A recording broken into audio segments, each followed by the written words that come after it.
Hello, everybody. Welcome to this episode of the Presentation Hell podcast, broadcasting from Embark Studios here in Tampa, Florida. Today we have Tim Livingston. He's the CEO and founder of ACES Nation. It's good to have you here, Tim. Thank you very much. Thanks for having me. All right, ACES Nation. I understand it's with athletes and it provides an extra level of support than just coaching and real life experience. But tell us and the audience, what is ACES Nation? Sure. Well, first of all, ACES is an acronym. It stands for Athletes, College Education, and Scholarships. We're a B2B organization, so what we do is sports performance management software.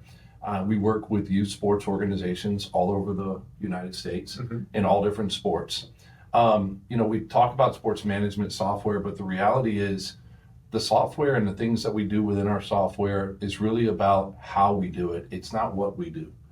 What we do is we're set out to change the experience and the expectations of athletes and parents in sports. It's really about taking on a cultural change. So when you say cultural change, what does that mean? What was the old culture and what's the new culture? What is the culture that is being, that has been around forever that we're trying to change? And that culture is really driven around enhancing and improving the experience of athletes playing sports. Did you know that 70% of all kids quit playing sports by the time they're 13 years old? No, I didn't know that. And the reason, and that's a real fact. And the reason they quit playing sports is because of the experience they're having. They're no longer having fun. And fun is not, and fun is not defined by winning. So you're saying a little bit is the intense zeal to win and over competition versus the act of playing the game and participating. A lot of that, what you just said, that act of the mindset around winning and competing, a lot of that unfortunately comes from the adults that are around the kids. Well, adults suck. Yeah, well, it's a brutal environment in sports today with parents and honestly a lot of coaches too.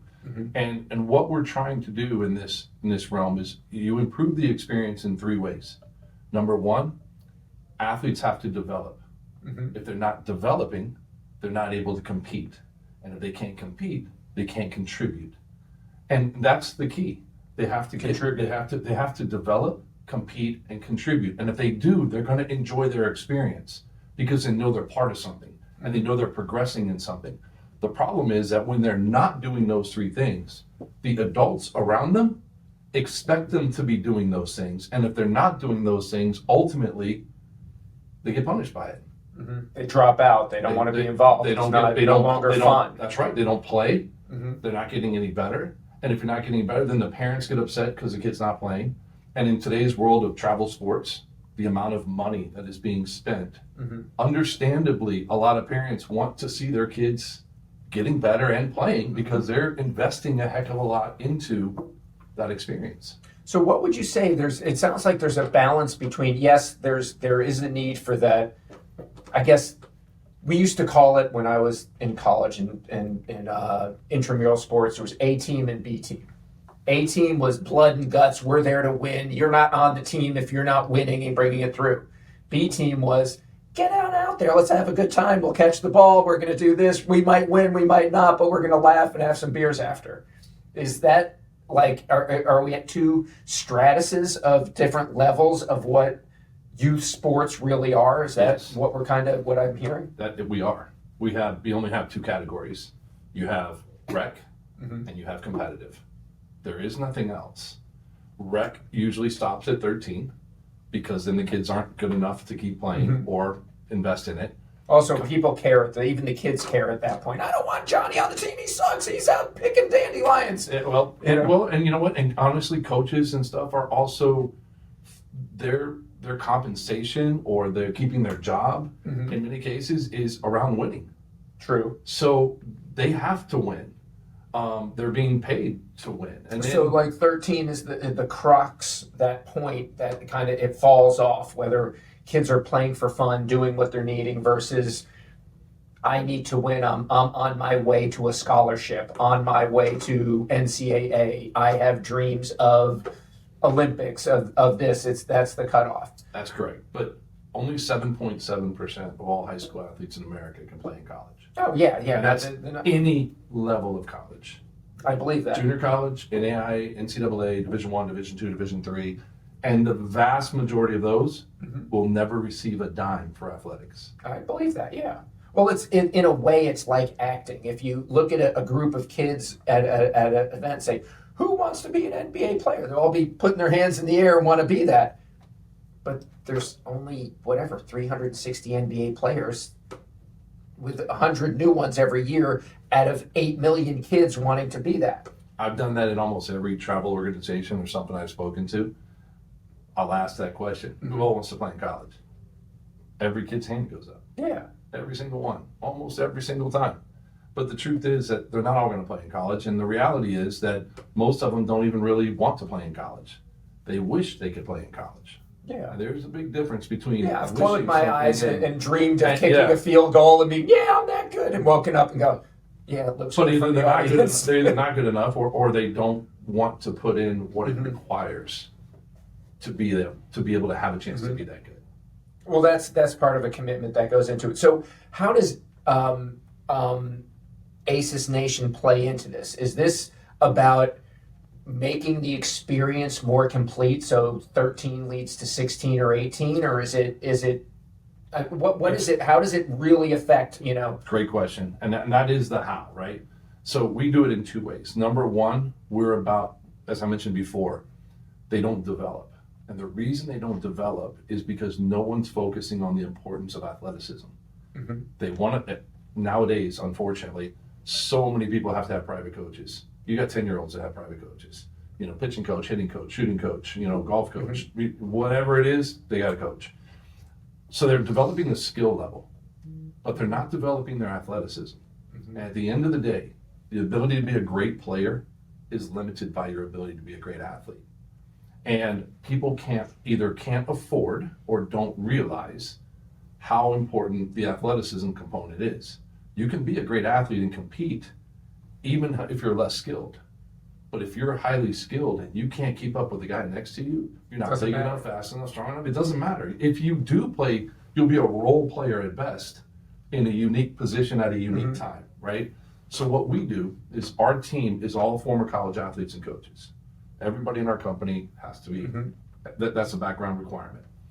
But on that, or within that, we also have a strength coach, a sports dietitian, a certified mental performance coach. And what we do is we create all of the training. We ultimately become the extension of any coaching staff that doesn't have a performance coaching team. For example, do you know in all of Tampa Bay, all the public schools in Hillsborough, Pinellas County, there is not one certified strength coach in any high school. Why is that? Just the way it is. It's budget. Okay. But if you think about that, and then you look at the stats, the amount of kids, there's 2 million kids that get hurt playing sports or playing high school sports every year. 1 in 3 to 5 female athletes is under fueling from a nutrition perspective every day. They don't know what it takes to be able to not only develop and grow, but also prevent or lessen the risk of injury in the process.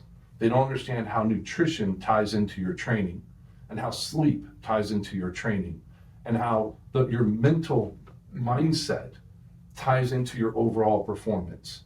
If you're 1% dehydrated, for example, your ability to perform is reduced by 12%.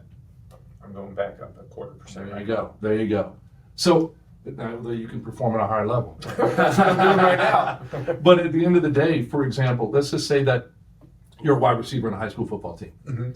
College coach is standing on the sidelines on Friday night to watch you play, and you are 1% dehydrated. God forbid you're 2% dehydrated. If you're 2% dehydrated, your ability to track an object is decreased by 20%. Is that an eye thing, or is that an eye-hand coordinator? Yeah, it's all based on your overall physicality and what you're able to do from a performance perspective. So when that coach is watching you at that one moment in time, in that one game, that makes all the difference in the world.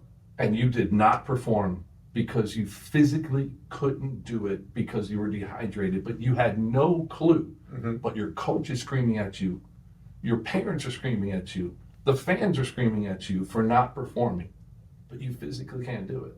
So what we do is we take that level of education, we push that out. We create all the training programs and push those out. And the coaches on those teams can then distribute all of our training directly to an athlete's phones. And then we track. This is the Aces Nation app. It's called Aces Nation Connect. That is what we do. We are connecting players, parents, and coaches in a multitude of ways. Because at the end of the day, James, it's really simple. You're providing a depth of coaching that goes beyond the win or loss. You're a quarterback. You're only studying it. It's a more holistic approach to athleticism. That's correct. And giving the depth to the individual so that they can be a more complete athlete, and therefore they can train to be that, just the wide receiver or just the pitching. I'm a pitcher, or I play tennis and I need my shoulder and swing. But the reality is you need endurance, you need proper fueling, your legs need to be in shape, your mind needs to be in shape, everything that goes into it. And what you're saying is the understanding of what these athletes might need is just in the hither. They don't know. That person probably didn't know they were 1% under. They just thought, man, I had a bad day. They don't know what they don't know. Yeah. And unfortunately, a lot of coaches know that they're not qualified to do this kind of stuff, but they have to anyway. And then these kids either undertrain, some of them don't train, like performance training wise, they don't train. And sadly, the ones with a lot too much talent train the least. Yeah. It's not always you get the real talented person who has the commitment to train. That's right. And through that process, though, it's really about exactly what you said, is us giving them year-round training, sport specific, in season, off seasons, preseason, tied to their age, tied maybe to their position, and tied to the equipment that they have available. Because if you go to one high school, you may have a huge weight room full of every equipment tool that you need. And you go to another one, and they're extremely limited.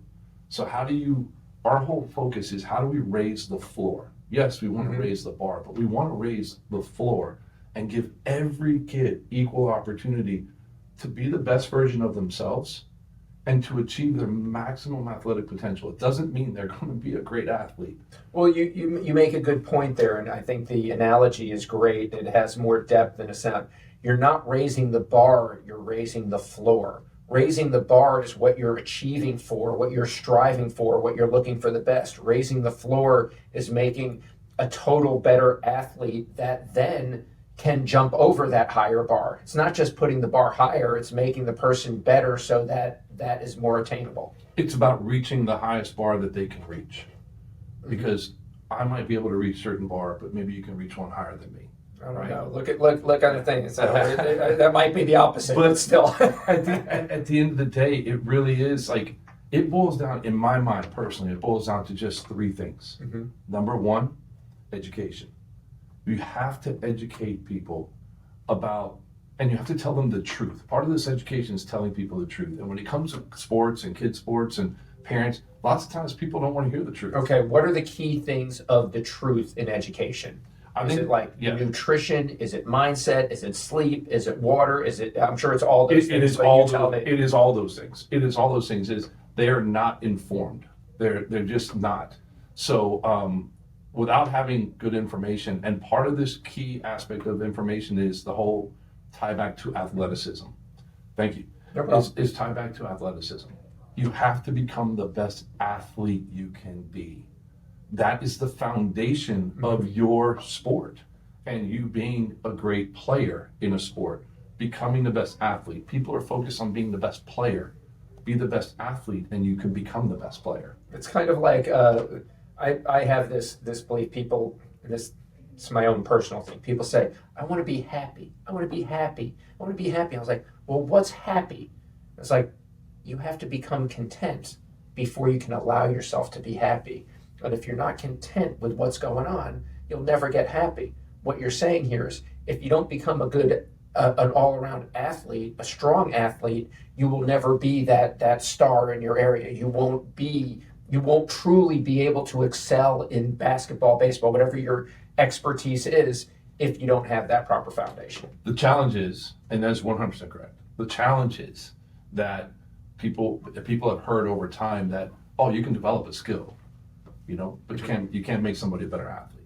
Well, you can improve your athleticism. It doesn't mean you're going to be a great athlete, but you can always get better. You can get bigger, better, faster, stronger, quicker, more powerful. You can do those things. And if you're not doing those things, your development will stop. And ACES Nation is an app, a platform that can help you do those things, that gives you the tools you need to structure that, to become a better athlete. And the best part about it is we don't do it for individuals per se. Our product, our platform is designed around teams. We work with coaches and organizations so that everybody on the team is getting that opportunity to be the best version of themselves. Okay. Because it also helps with accountability, right? Kids, nowadays, people will listen to their coach. They won't listen to their teacher. They may not listen to their parents, but many a times they'll listen to their coach. And so the accountability goes up. And that then helps to drive engagement. And the more you drive engagement with the accountability, the better results you get. Who is the person who would be choosing your product? Is it a coach? Is it like an athletic director at a school? Is it a parent who says my kid needs it and push, like, where do your clients come in, so to speak? Where's that point of entry? Our point of entry really is if we sell top down, right? So if it's a sports organization like a soccer club, then usually it's the executive director or someone, at that level. But we also sell to teams. So coaches have the ability to make that decision. So it could go director or team, depending. Parents, we don't sell to parents, but every parent needs to know about this because they need to be the grassroots component of this, asking their coaches and their organization for it.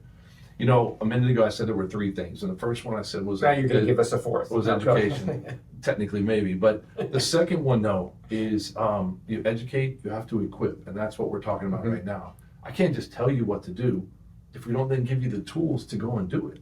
Right? What are those tools? So that's what ACES Nation is. 100%. You are the tools that athletes can use to better themselves. Coaches, athletes, players, parents, all of them engage in this process. That's how we educate everybody. That's how we give them those tools to be able to get better.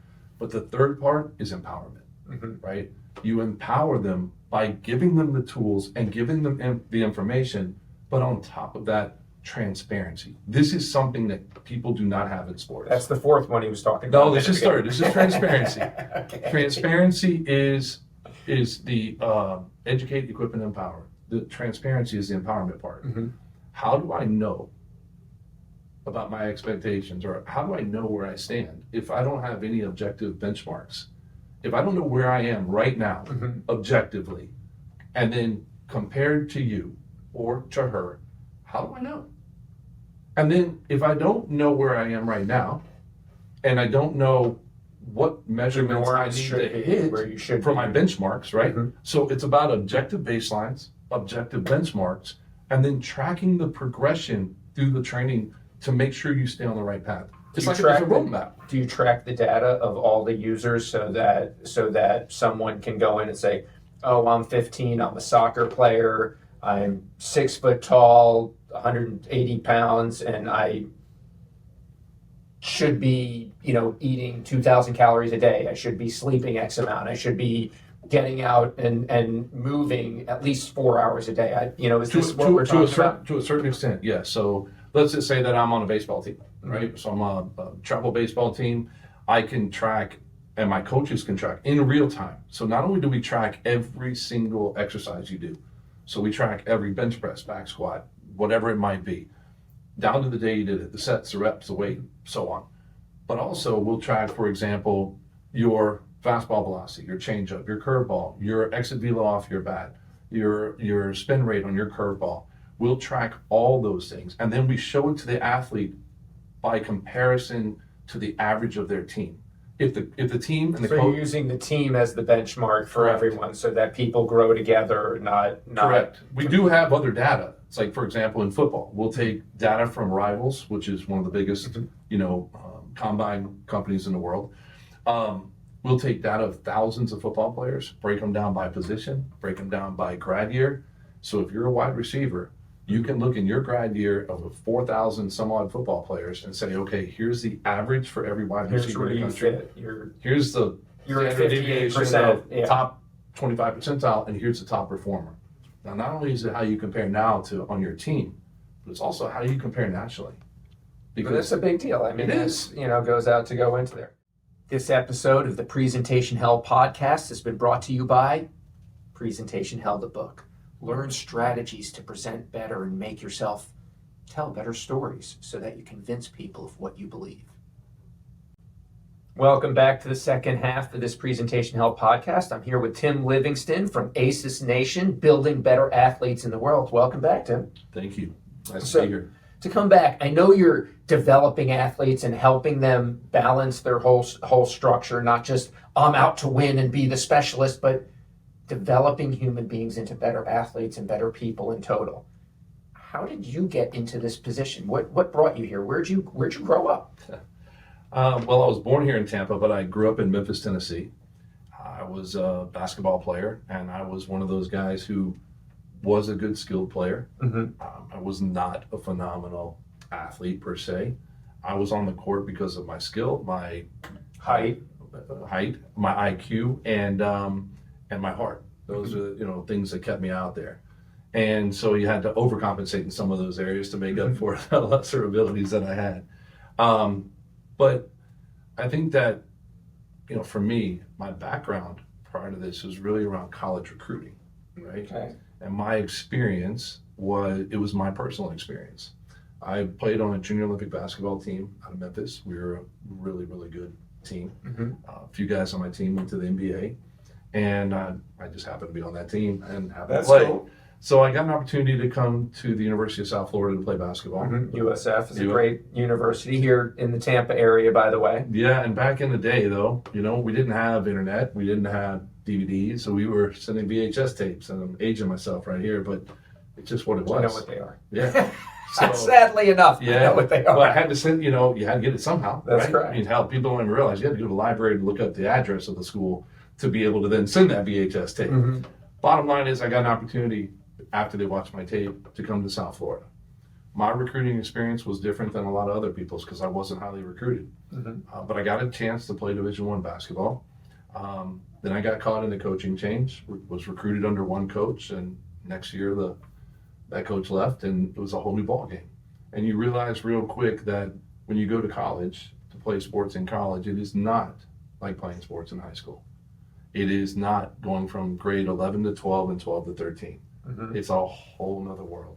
Yeah, it's semi-pro in many respects. In some ways it is. And it's a job. Yeah. It's a job. You're not just doing it for fun anymore.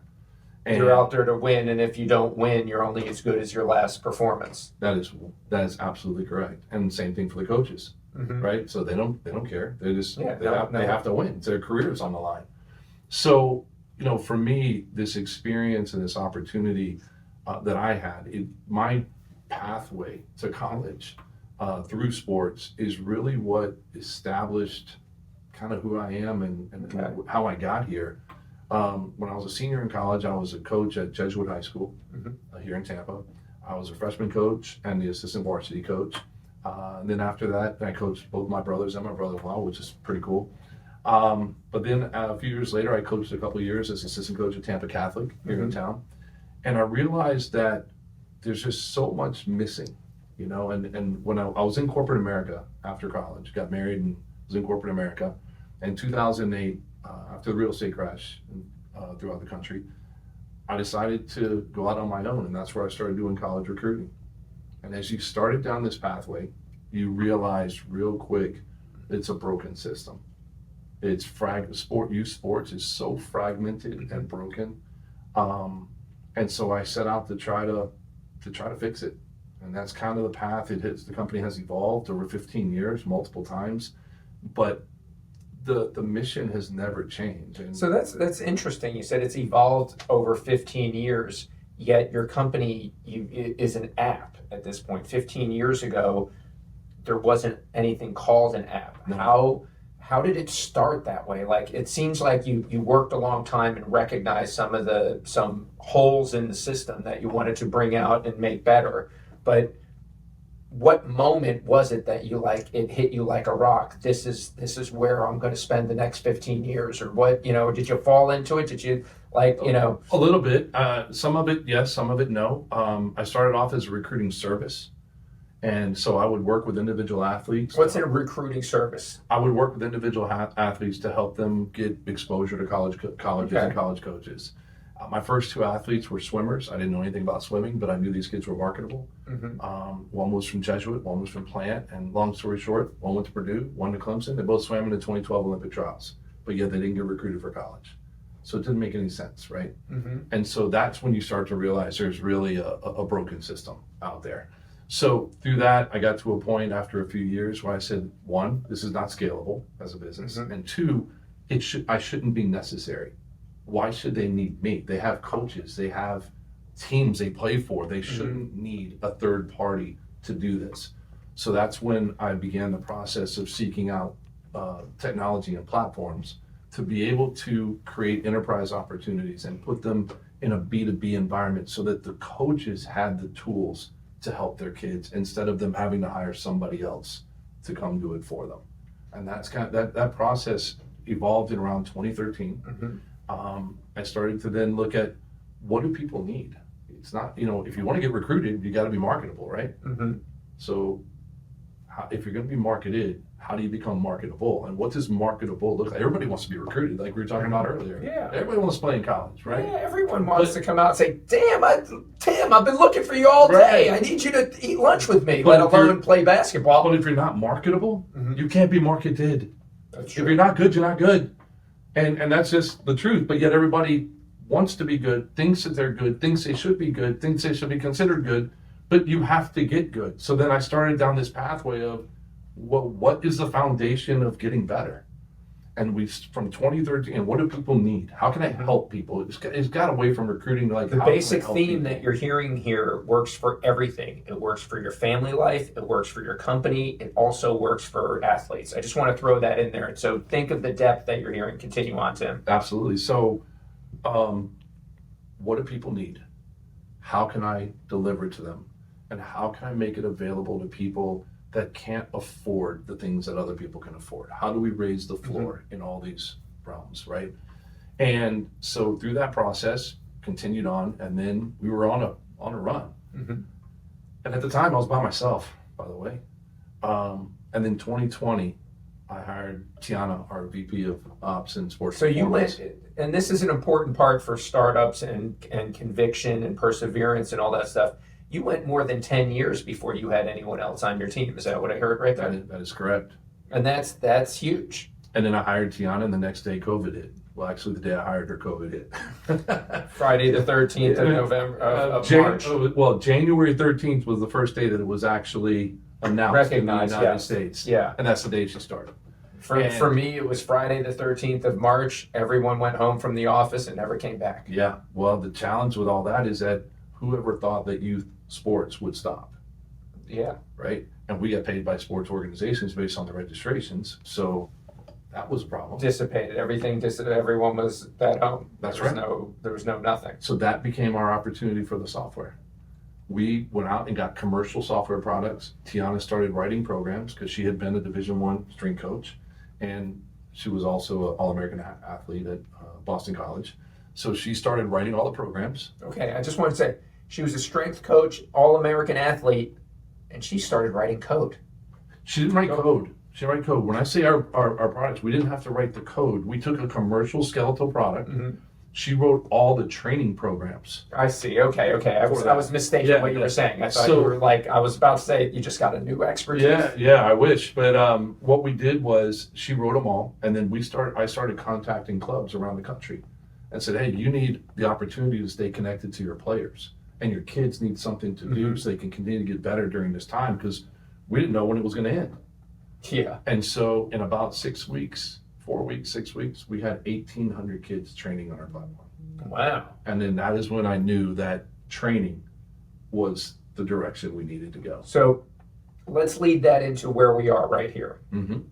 You worked for 10, 12 years putting this together. It's more of a consultancy in a way. It's your own I would call it a hobby until you start getting paid, and then when you get paid, it's more of a business, and then you're like committed. But you brought in Tiana, and COVID hit, and that turned into a catalyst to connect people that no longer were connected. Correct. Now, when you got that, suddenly you have 1,800 kids on a platform, and you suddenly have a software platform. How did you end up at Embark? Well, we were working out of Hyde House, a co-work, place here, and it just so happens that one of the people from a company that's here now, Riley from Ryco, had been in Hyde House with us, and he got into Embark, told somebody about it, and they said, "You guys need to look into this." So I applied, and we got in. We came in January of this year. Nice. How has it been? Tell me a little bit about your experience with Embark. Let's do a little thing. Shuffler, my company, is part of Embark Collective here in Tampa Bay, and it's a wonderful organization that helps small companies be supported and launched, especially if you have a tech background. Tell me a little bit about what Embark has done for you. Embark has elevated our game.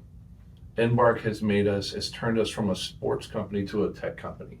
It has pushed us to become better, to become more, even more serious about what we do. Because we have a bunch of people that are athletes and coaches, right? It's almost like boot camp for startup tech companies. It is, and there is the aspect of this community here, just like you and I talking right now. Yeah. This community and having the expertise around you, whether it's from other founders or from the Embark staff, the ability to have a podcast room, or to host a podcast, like we host our podcast as well.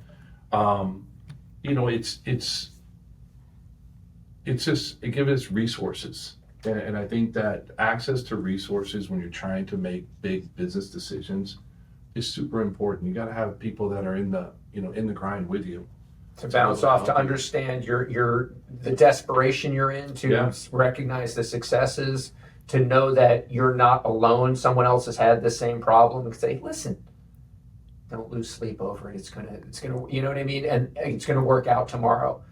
And knowing that you're not alone in that process is a big deal. Absolutely. Absolutely it is. Having, I don't care if it's misery loves company or just the fact of people have been there and done it and or are going through it. And just, you have to have people that understand what's going on. Yeah, I would say something about Embark here is I believe there's a lot of, criticism of the collegiate system right now for academics and what is being put out and what's being learned and everything through the process.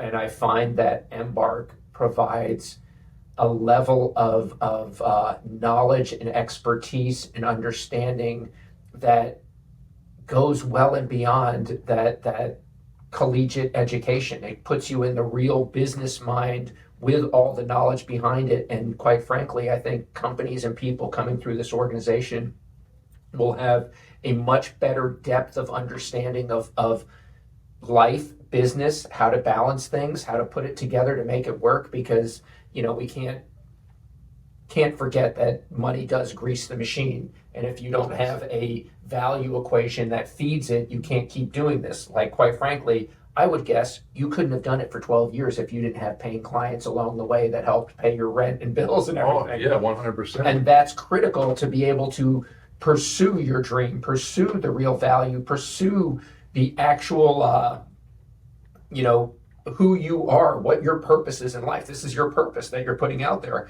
And an organization like this helps you have a foundation to pursue that purpose, where college gives a good background and everything and gives a foundation for it. This is, I would say, far beyond an MBA.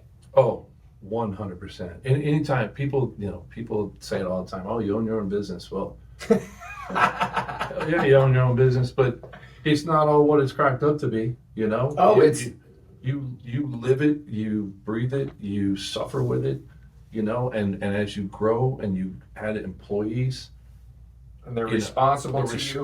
The responsibility that you feel for them. Yeah. Oh, yeah. And their families and their livelihood, it is an overwhelming feeling.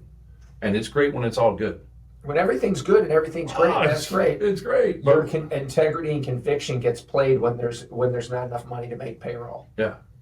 Yeah. Or or you're figuring out how to make payroll and they don't even know how you're coming up with it. But you can't say that out loud because that sends the whole company into a spin.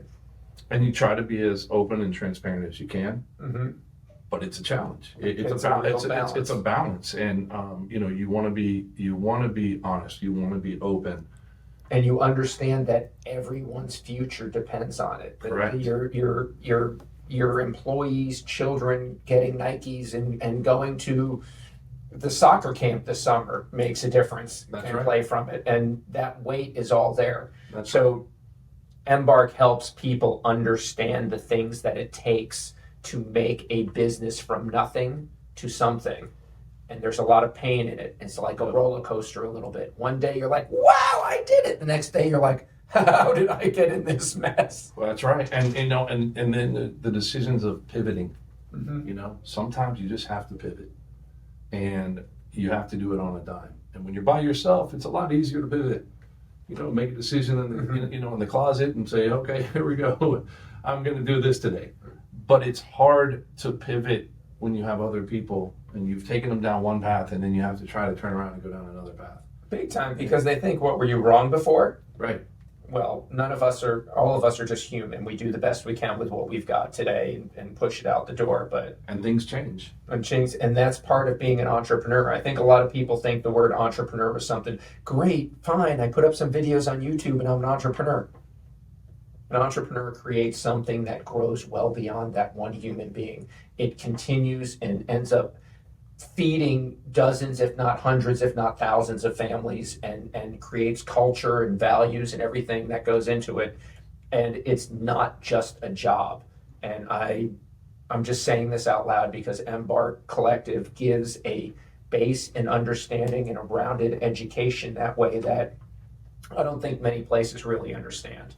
And I'm very much appreciative of it. Oh, yeah, I am as well. It has helped me tremendously. It's opened my eyes to things. It's helped me realize where some of my weaknesses lie. Mm-hmm. But they also give you the tools to try to help you work through that and help you to grow, because you don't know everything. Doesn't matter what your background is. Doesn't matter how much experience you have. You realize every day you're learning something. That's right. Every day is better than yesterday, and there's more knowledge that'll come into you, and you realize you don't have as much as you had yesterday. And the older you get, the more you realize you don't know. That's very, very, very true. I think that at the end of the day, though, you have to be a certain kind of person. Yeah. That's willing to take it on. You have to have a strong foundational belief in yourself, but also in what you believe in. Mm-hmm. Because if you don't have your convictions, if you don't have the passion for it, I always believe you find your passion, you find your purpose, right? yeah, that's good. And I think once you know your purpose, I think that's something that so many people don't know, and they're always seeking to find. Well, I find that I have kids going to college right now. You ask them, what's your major, what you're doing? In a way, you're asking what their purpose and goal is, and they don't know. I don't have a clue. And many people don't realize it until something happens to them. God forbid, you get in a car accident, or you watch some incredible event, or you're in, you saved a life, or whatever it might be, and your whole world has changed. And those are life-altering events that will make you change quicker. Yeah. But for the regular, everyday person, I think you just have to go out and push yourself to experience different things, because you just have to try. Because a lot of people don't know. There's so many people, you ask them, what's your passion? They don't know. But everybody has one. I believe. I believe everybody has one. God didn't just put people out here with nothing in them. That they have a passion. They just haven't found it yet. And once they do, then they're going to know that they've connected with something bigger, something greater, something So more. we got two themes out of this whole thing. Is if you find your passion, you will know what your purpose is. So finding what you really believe in, what your convictions are, your temperaments, you'll know you can leverage your talents to put it into play. That's the first thing, and that's a great message for everybody. But second, You also have that patience. Yes, there's patience and neuroticism and a lot of other things that go into it. Yeah. But secondly, is you're providing a support network that all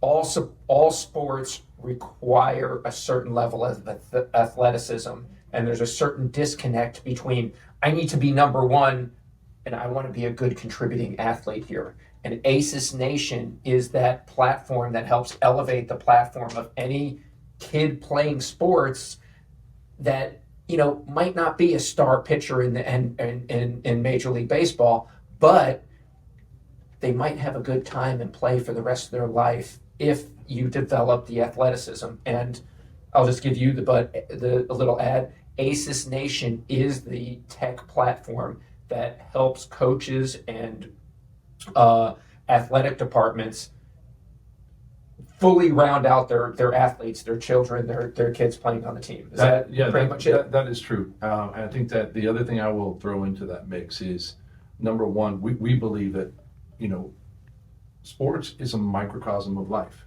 Mm-hmm. It really is. You deal with so many things, so many people, so many experiences, ups, downs, challenges, problems, but you learn through sports how to deal with those things. You also make some of the best friends of your life living through those events. So we want kids to play as long as possible so they can continue to create the right, learn the right habits and create the right life skills through sports in that process. And 60 million kids play sports in the United States. So imagine the impact you can make with that, right? You're making that impact. That's number one. But the other thing I want to just throw on top of that is that fact that something else that we do, it's part of our package, right? Mm-hmm. You talk about the kid who's a pitcher, he's not maybe a great pitcher or whatever it is. Well, the expectations in today's sports culture has become that sports are a guaranteed pathway to college. There's this crazy expectation for that. Yeah, no, right? Sports, 2 or 3 people get picked out and get some sort of benefit, and they usually get it because they went after it as much as anything else. It didn't just happen to them. That's correct. Of course, we see the news where some kid pitches a no-hitter and it's on the news and suddenly everyone's after them. That's the rarity, not the norm. So one of the things that we do, James, that makes us, so special is that any organization that works with us for training, we have one of the only guaranteed college scholarship programs. Yeah, tell me about that. A guaranteed scholarship program for college. What does that mean? And this is part of ACES Nation. Yes, it is, and it comes with the package. So every kid's that is training through our platform is getting guaranteed college scholarships. What does that mean? So the way it works, it's called tuition rewards. It's actually created by Sage Scholars. And it started in 1995. We happen to be the only ones who can do it for youth sports in the United States. And it's a points-based program. It's like frequent flyer miles. So imagine, though, you're getting points for your kids playing sports. Nobody has ever gotten points for their kids playing sports. But these points go into an account. Takes 5 minutes to set it up. This is part of your app. This is part of our program. We give them 2,000 points, right? So, and you can be 10 years old. But these guaranteed college scholarships are at a network of schools throughout the United States. There's over 455 colleges in the United States that participate in this program. And in a nutshell, what happens is every year you accumulate points, they go into your account. When you're a senior in high school, you submit your college application to any of these 455 schools. You log in and you electronically submit your points to the school. However many points you have is the guaranteed minimum amount of scholarships that they have to give you, up to 1 full year's worth of tuition. Wow. So if you played volleyball, you could have really cleaned house. We just signed a volleyball club here in town, and they have 250 kids. And just for playing in the club, those kids, they will distribute 500,000 points, which is the equivalent of $500,000 worth of guaranteed scholarships. Distributed amongst it. Just for playing volleyball in the club. That's wonderful. That is a good. So how do you get into that? Is this ACES Nation? You need the coach in the athletic department doing it for your school. That's right. You hear that, parents? And by the way, our cost is ridiculous. We charge like $200,000. No, when you say ridiculous, we charge basically less for a year of training than a private coach charges for an hour. I believe that. So we're less than $100 a year per kid. We charge by the team. So a baseball team, maybe $1,800, 18 players. But every kid is getting 2,000 points, which is the value of $2,000 in college scholarships. That's a good deal. So one kid's scholarship is more than it costs the entire team to train with us for a year. Well, I hope you contribute $100 million to colleges in the next couple of years from Me what too. you're doing. I really hope that's great. Tim Livingston from ACES Nation, I'd like to thank him for coming out on today's Presentation Help podcast. James, thank you for having me. And thank you for being a part of Embark Collective, and we love Tampa. Blessed to be here. Yes, Thank we you, are. guys. Thank you.